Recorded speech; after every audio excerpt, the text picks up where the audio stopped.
Watch Dogs Legion finally released today after over a year's wait. Since its announcement at E3 2019, I knew it was the game that I would want to play upon its release in March.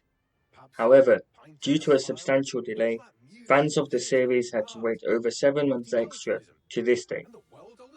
I just played the first hour, and it was great. Mostly I just played through the starting with tutorial missions for the first half, which set up an interesting villain and a story to follow. But of course, it's not fair for me to comment on the story based on the small amount that I've played. What I can say is that the dialogue and voice acting are well executed, with a tone in keeping with the second game, at least for the first mission.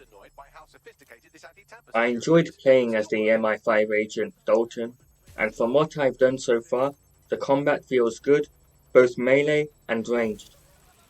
I opted for a stealthier approach, similar to Watch Dogs 2, with an emphasis on hacking traps and shooting when spotted.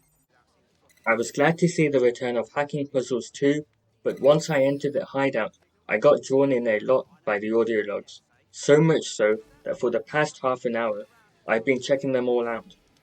They contain interesting bits and pieces to set up the world and help to establish Watch Dogs Legion as a world that just feels real. Story that I've seen, including parts from the audio logs, definitely feel like an organic progression after the end of Watch Dogs 2.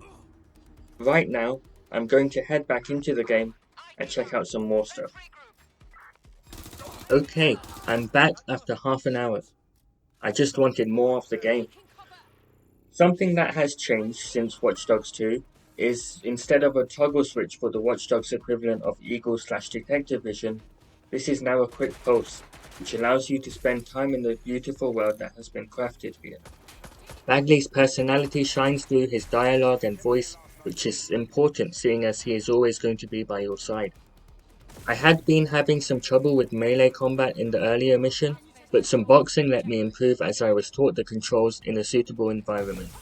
It is super easy to get distracted in Legion with the presence of audio logs, which call back to those of Giggles in the first game, especially when it comes to views on privacy. Character customization is similar to the second game, although it would be nice to enter shops rather than having access points to clothing. Upon leaving the boxing ring, I got drunk after one glass, but I had some more and played darts drunk, which was enjoyable. I'll have to check that out as a sober operative too at some point.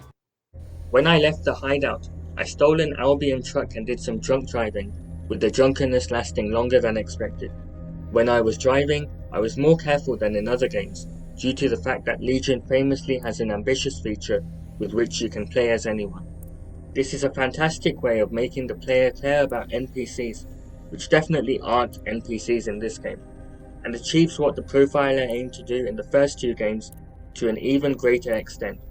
I see this as the first step in next-gen gaming, especially when considering that I am playing this on a current-gen console.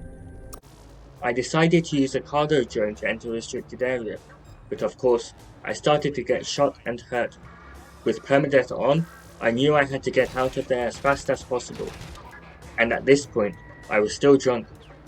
I don't usually play games on hard difficulty, so I'm playing Legion on normal difficulty, but with permadeath on, I have to make better decisions, and the game thereby forces the player to care about recruits. Watch Dogs Legion truly is a game that makes you care about everyone in a way that other games don't. My plan was to only play for an hour today, with me resuming my progress after finishing Assassin's Creed Valhalla.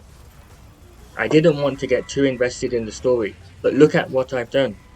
I played for an hour, and then I just had to play some more, always getting distracted by items and activities in London. This game is just too good to leave aside, especially after such a long wait. So I might do some recruitment and free roam until Valhalla launches, and just stay away from main missions. Either way, know this: Watch Dogs fans have a lot to look forward to.